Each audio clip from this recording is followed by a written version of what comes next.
Bismillahirrahmanirrahim. Ya bunayya innaha in taku mithqala habbatin min khardal wa takun fi sahratin aw fis samawati aw fil ard ya'ti biha Allah innallaha latifun khabir. Ya bunayya aqimis salata wa'mur bil ma'ruf وانه عن المنكر واصبر على ما أصابك إن ذلك من عزم الأمور. Ya bunayya, wahai anakku, innaha, sesungguhnya amalan kamu, baik itu keburukan atau kebaikan, in taku, apabila dia ada, misqala habbatin, seperti biji min khardalin, dari sawi. Fatakun, kemudian biji itu ada, fi sahratin, di dalam batu, au bis samawati, atau di langit-langit, au fil ardi, atau di bumi. Ya'ti, maka akan mendatangkan biha, dengan amalan itu, pada hari kiamat, Allahu Allah, untuk dihisab. Inna Allah, sungguhnya Allah, latifun, maha lembut, khabirun, yang maha waspada. Ya bunayya, wahai anak kecilku, aqimis salata, kerjakanlah salat, wa'mur, dan perintahkanlah, bil ma'rufi, kepada kebaikan, wanha, dan cegahlah, anil munkari, dari kemungkaran. Wasbir, dan sabarlah kamu, ala ma, atasmu apa saja, asabaka, yang mengenai kamu, dari musibah-musibah. Inna dzalika, sungguhnya apa yang aku perintah kepada engkau, min azmil umur, adalah perkara yang harus dikerjakan. Dari di sini diajari oleh Sayyidina Luqman kepada putranya bahwa semua amalan manusia itu, sekecil apapun, baik atau buruk, semuanya akan ada risiko atau pahalanya. Sebagaimana disebutkan dalam ayat Al-Quran, Yawma tajidu kullu nafsim ma amilat min khairin muhdara wa ma amilat min su'in tawaddu law anna bainaha wa bainahu amadan ba'ida. Hari di mana semua apa yang kita kerjakan akan kita temukan. Maka dikatakan, tadzakkar wuqufaka yawmal ardi uryana mustawhisan qaliqal ahsya'i hayrana wan naru talhabu min ghaidin wa min hanakin ala al-usati wa rabbul arsy ghadbana. Iqra kitabaka ya abdu ala mahalin فهل ترى فيه حرفا غير ما كان فلما قرأت ولم تنكر قراءته وأقررت إقرار من عرف الأشياء عرفانا نادى الجليل خذوه يا ملائكتي وامدوا بعبد عصى للنار عطشانا المشركون غدا في النار تلتهب والموحدون بدار الخلد سكانا. Maka hari di mana tadzakkar, ingatlah, wuqufaka yaumal ardi uryana, ketika kamu diberdirikan pada hari kiamat uryana, enggak berpakaian, mustauhisan, begitu kesepian, kebingungan, alikal a'dha'i hayrana, anggota tubuhnya bergetar saking takutnya. kita ini dicek sama orang atas kita, sama manusia, itu saja bisa bergetar jantung kita. Dicek, ditafakut sama tarbiyah, bisa keluar keringat dingin. Padahal dia nggak tahu apa yang kita lakukan. Bagaimana kalau yang mengecek langsung Allah Subhanahu wa taala? Ini nggak bisa dibayangkan lagi. Iqra kitabaka ya 'abdu 'ala mahalin fahal tara fihi harfan ghaira ma kana.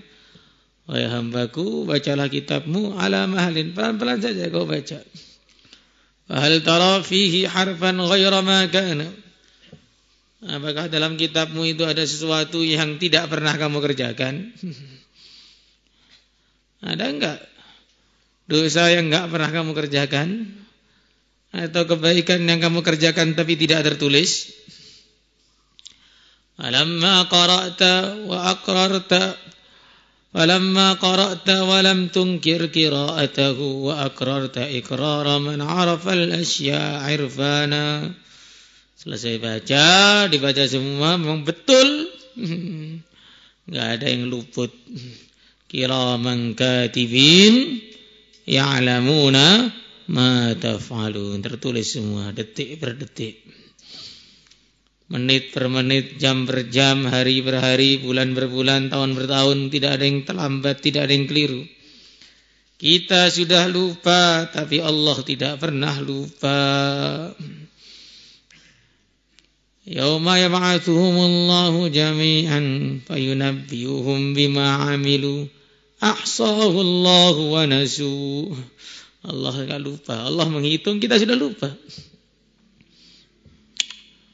Jangankan diurus 60 tahun. Jangankan diurus 1 tahun. Jangankan amal kita ini diurus 1 bulan ataupun 1 pekan. Dari pagi tadi saja sampai sekarang, kalau kita ingat-ingat, kemudian yang nanya itu orang diteliti betul. Bangun jam berapa umumnya? 4:30. Kenapa kok 4:30? Baru bangun. Kenapa tidurnya terlambat? Ini terus ditanya. Waktu salat subuh apa yang kamu ingat? Hati kamu kepada siapa waktu itu? Itu baru bangun tidur sampai subuh saja kita sudah gagal. Bagaimana kalau balik sampai akhir hayat? Apa yang akan kita lakukan? Makanya di dunia itu bukanlah untuk main-main. Allah tidak pernah menciptakan kita untuk main-main. Makanya Allah berfirman, "Fa idza faragta fansab." Selesai amal, amal lagi. Tidak ada Allah berfirman, "Fa idza faragta fal'ab." Selesai amal, main-mainlah, enggak ada. Yang ada, "Fa idza faragta fansab." Allah. Maka semua amalan, baik itu keburukan atau kebaikan, ketaatan atau kemaksiatan, semuanya ada urusannya. Maka manusia itu makhluk yang sangat kecil, tapi urusannya sangat besar. Makhluk-makhluk dibikin oleh Allah memiliki batas waktu yang tertentu. Bulan diciptakan untuk ribuan tahun, mungkin sekian ribu tahun. Matahari diciptakan 10.000 tahun.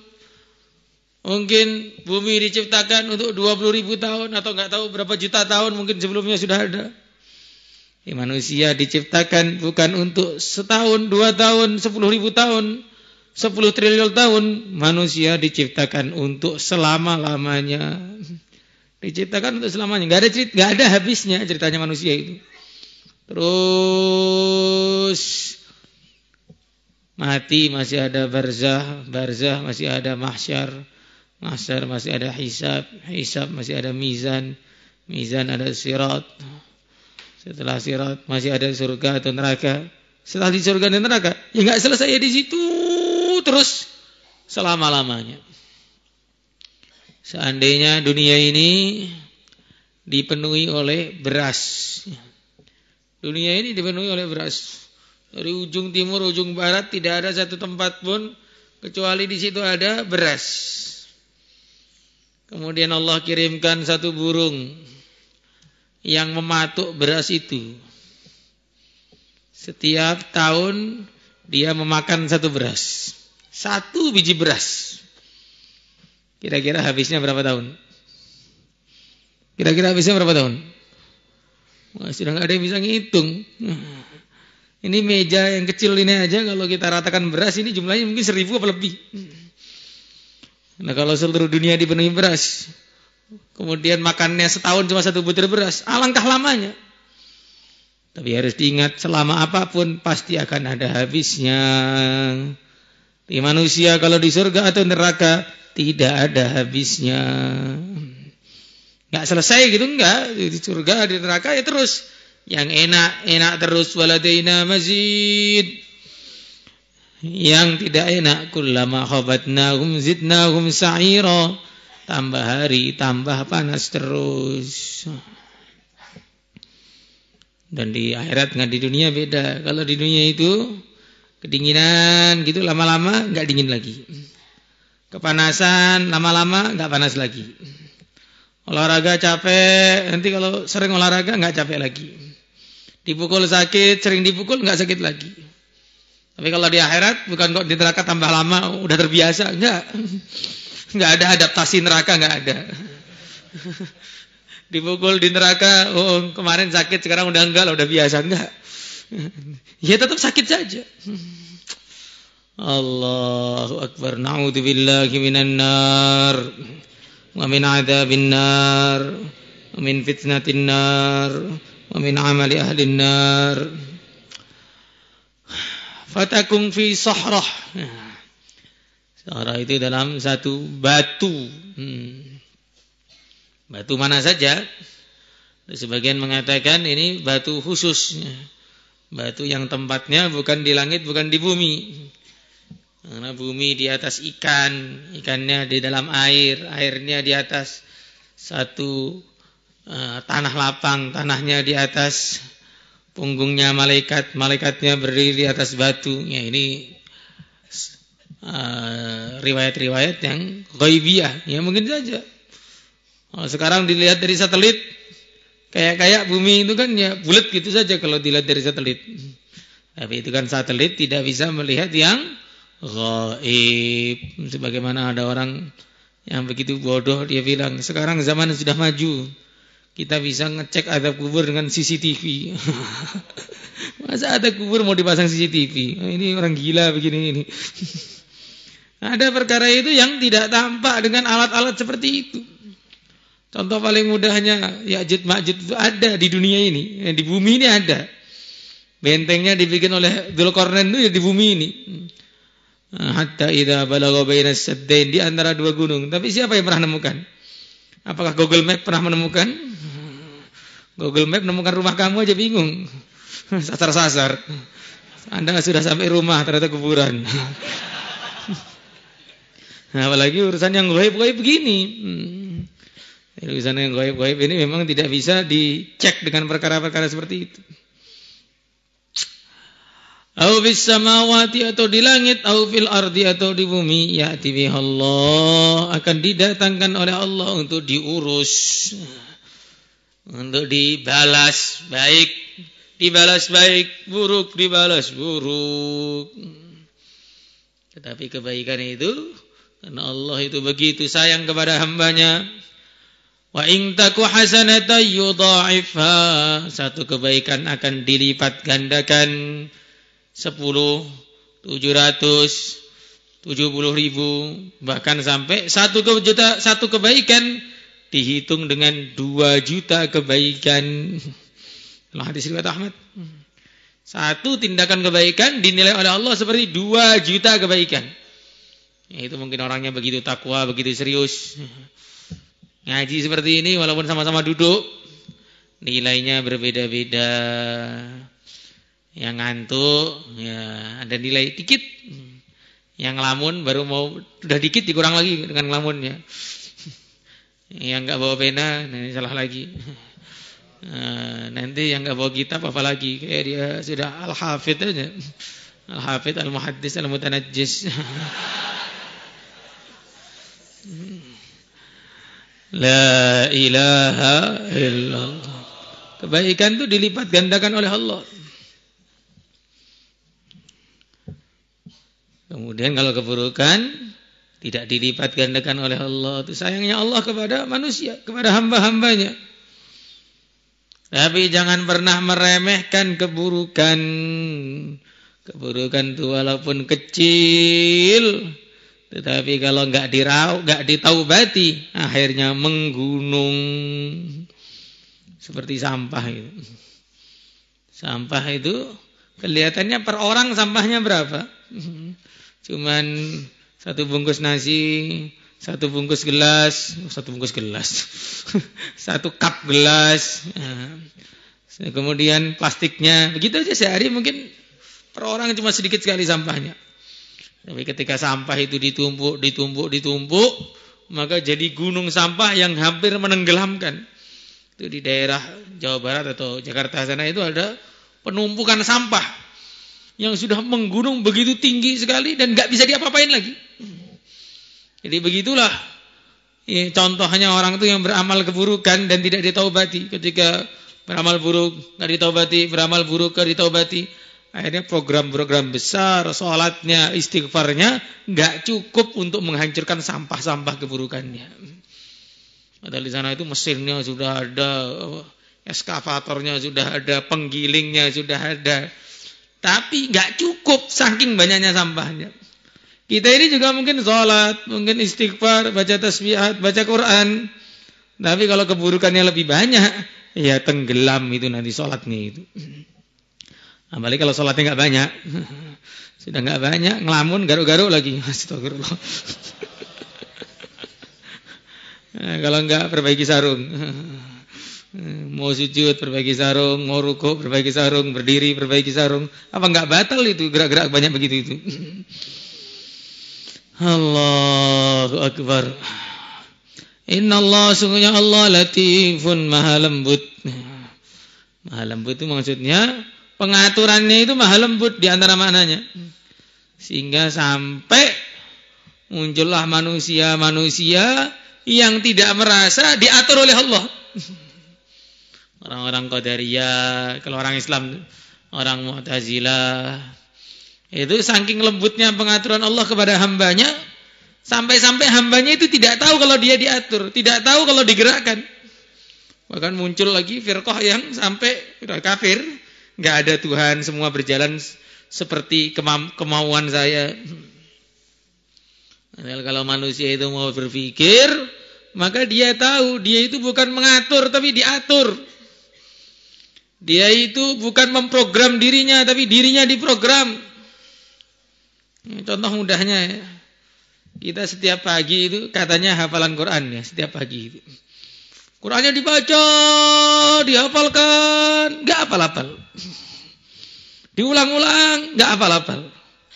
Tapi perkara-perkara yang menyedihkan yang sudah berlalu mungkin 20 tahun yang lalu masih terbayang-bayang. Ya apa tidak? Pengennya melupakan malah ingat, pengennya mengingat malah lupa. Berarti otak itu di kepala kita, tapi yang ngatur bukan kita. Yang ngatur siapa? Allah. Tiap hari itu baca Quran, tapi tiap hari juga lupa Qurannya. Tiap hari sudah berusaha dilupakan, melihat Quran malah ingat dia.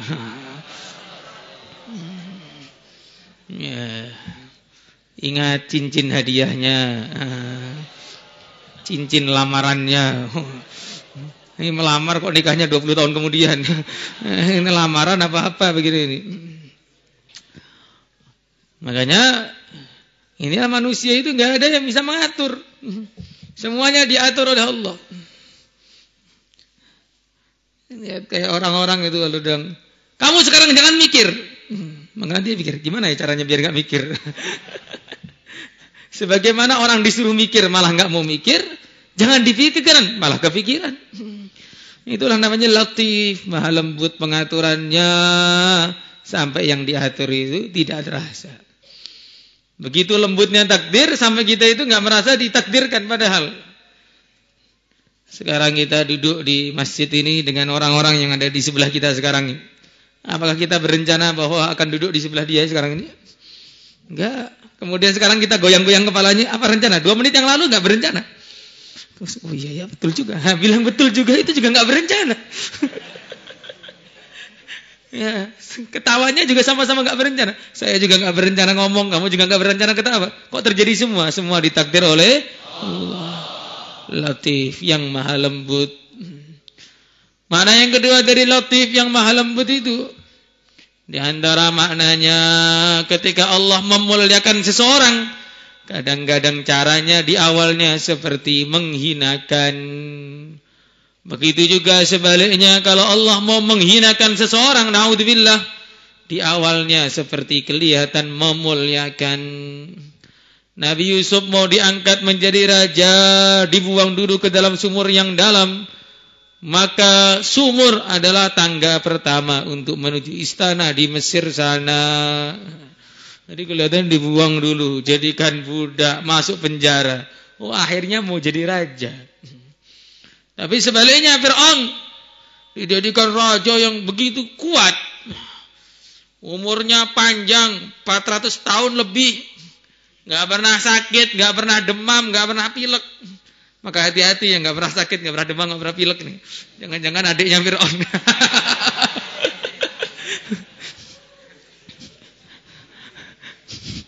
Bahkan sebagian riwayat mengatakan dia ini 40 hari sekali baru ke toilet. Jadi kuat, perutnya itu kuat. Kelihatannya begitu mulia. Tetapi semua kemuliaan itu adalah tangga untuk menuju Laut Merah, dibuang jadi tikus di laut. Jadi Allah itu Al-Latif. Santri ya, kelihatannya itu kayak melas gitu. Di pondok tidurnya nggak pakai alas, kayak penampungan Rohingya. Kayak penampungan Rohingya. Udah alas sedikit pun ditarik-tarik sama orang lain. Lemari alasnya ada tikusnya, Masya Allah. Kelihatan kayak melas. Ini padahal tangga menuju istana-istana surga. Sebaliknya orang-orang yang sekarang naik jet pribadi, naik mobil Porsche, Rolls Royce, nah ini kendaraan tercepat untuk menuju neraka. La ilaha illallah. Ya begitu, Latif, maha lembut. Habirun, maha waspada. Ya bunayya, wahai anakku, aqimis shalah, kerjakanlah salat. Tegakkanlah salat. Maka perintah salat ini selalu diperintahkan oleh Allah dengan kata-kata tegakkan. Ya, bukan hanya sallu saja, jadi aqimus shalah, aqimis shalah. Maka suatu hari baginda Nabi salat, selesai salat, langsung berpaling kepada sahabatnya, ya fulan, ala tuhsinu salataka. Wahai fulan, apakah kamu tidak bisa memperbaiki salat kamu? Ala yanzuru ahadukum idza shalla kaifa yusalli. Kaifa yusalli? Bagaimana kalian nih kalau salat itu coba diperhatikan cara salatnya bagaimana? Fa innama yusalli li nafsihi. Sebenarnya salat dia itu ya untuk dia, maka jangan main-main. Maka salat diperhatikan. Sunnahnya bagaimana, wajibnya bagaimana, cara baca Fatihahnya bagaimana. Ya, Fatihah itu oleh makmum pun dibaca dengan sir. Sir itu minimal suaranya terdengar dengan kupingnya sendiri. Jadi kan dari kelas 1 sudah ada. Tapi alangkah banyaknya orang itu kita lihat, ya, santri bahkan kadang-kadang sudah mau lulus, bahkan sudah lulus. Itu kalau sholat tuh mulutnya diem aja, buka pun enggak. Nah ini apa sah orang sholat begini ini? Qiraah itu kan harus minimalnya terdengar dengan telinga sendiri. Bagaimana kita yang hukum zahir saja, urusan sholat kita kadang kita enggak perhatikan. Urusan meletakkan tangan ketika sholat pun enggak kita perhatikan. Kadang-kadang ya sesuai madhabnya, bawah dada, atas perut. Itu kalau lagi sadar. Nah, nanti kalau subuh sudah di bawah pusar. Nah, ini bagaimana ini madhab apa ini? Madhabnya gonta-ganti, tiap hari ganti terus. Nah, kadang-kadang irsal, nah, sudah dilepaskan, nggak ada sedekah sama sekali. Untung nggak terlalu belakang aja. Ini namanya tidak memperbaiki sholatnya. Termasuk salah satun yuhibbu Allah wad'ul yumna 'alal yusra fis shalah. Termasuk perkara yang dicintai oleh Allah adalah meletakkan tangan kanan di atas tangan kiri ketika sholat. Jadi orang itu sedekap saja itu sudah dicintai oleh Allah. Maka ada seorang namanya Al-Imam Abu Zur'ah Ar-Razi. Beliau ini dimimpikan oleh muridnya ngimami malaikat di langit keempat. Ngimami malaikat di langit keempat, sudah tinggi sekali. Maka muridnya tanya, Syekh, bagaimana ini kok Tuhan bisa berada di langit keempat ngimami malaikat itu bagaimana? Karena setiap sebelum ruku saya angkat tangan, ketika i'tidal saya juga angkat tangan. Kita juga tiap hari begitu. Kok malah jadi imam masbuk? Bukan jadi imam malaikat, jadi imam masbuk. Kenapa? Karena kita melakukan itu semua dengan ghaflah. Makanya kerjakanlah dengan serius.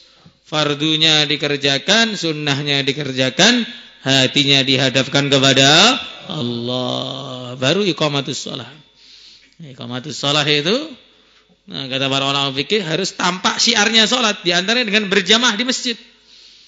Berjamaahlah di masjid dengan betul-betul seneng gitu jamaah itu. Jangan dipaksa. Salat jamaah kalau nggak disuruh selfie nggak ke masjid. Selfie dulu baru ke masjid. Kalau nggak begitu nggak sholat. Ada apa nggak begitu? Ini bahaya yang begini-begini. Ini kalau di rumah nanti ke gereja gimana? Nah, ini aqimis sholat. Karena sholat itu ya memang harus 5 kali sehari. Kalau mau seminggu sekali ya, gimana mau seminggu sekali? Allahu Akbar. Wa'mur bil ma'ruf wanha 'anil munkar. Perintahkanlah kebaikan, cegahlah dari kemungkaran. Wasbir 'ala ma asabak. Sabarlah kamu dengan musibah yang mengenai kamu. Ini orang itu harus sabar. Wa badanan 'alal bala'i sabira, kata Nabi. Orang itu harus punya badan yang tahan uji. Ya, tahan uji, enggak gampang menyerah. Karena siapa yang tidak mau bersabar untuk mencapai kemuliaan, dia akan bersabar di dalam kehinaan. Itu kaidahnya begitu. Makanya sampai dikatakan Al-Imam Syafi'i, "Man lam yaduk murrat ta'allumi sa'atan tajarra'a dhullal jahli tula hayatihi."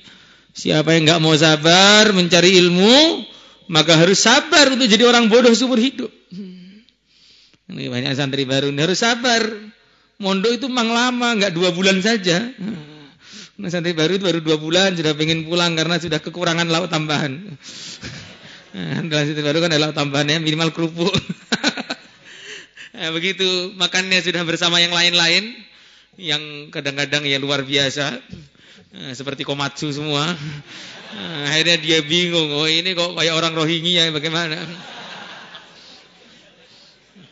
Akhirnya dia pulang. Ya harus sabar. Memang hidup ini keras. Ya memang hidup ini keras. Tetapi kalau kita ini siap menjalani kekerasan dalam kehidupan ini, maka akhirnya bisa masuk surga. Sebagaimana hadis, ajiballahu min qaumin yad'ununa al-jannata bis-salasil. Allah begitu ridho kepada orang-orang yang masuk surganya itu dipaksa. Di absen sehari 17 kali. Kalau perlu makannya pun di absen. Berapa suap dia makan? Betul-betul, Masya Allah, rasanya kepala mau pecah, dada mau terbelah. Tetapi kamu kalau sudah masuk surga akan tahu, oh waktu zaman ngaji dulu itu adalah waktu terindah. Kalau saya nggak di absen 17 kali, sudah masuk neraka saya ini. Gara-gara di absen, langsung akhirnya masuk surga karena rajin sholat walaupun harus selfie. Makanya semuanya mengamalkan agama itu harus bersabar. Insyaallah semuanya niat. Salatullah